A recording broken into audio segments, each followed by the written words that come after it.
ये हुंडई की वर्ना गाड़ी है।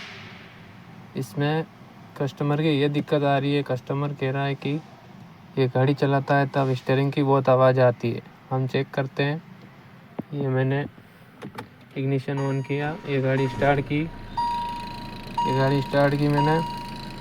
ये देखिए, ये जब मैं स्टीयरिंग हिला रहा हूँ तो स्टीयरिंग की ये देखिए आवाज़ आ रही है। तो इसमें हमने चेक किया तो इसका ये बॉल जॉइंट खुला हुआ है, ये वाइसर भी लूज़ पड़ा हुआ है।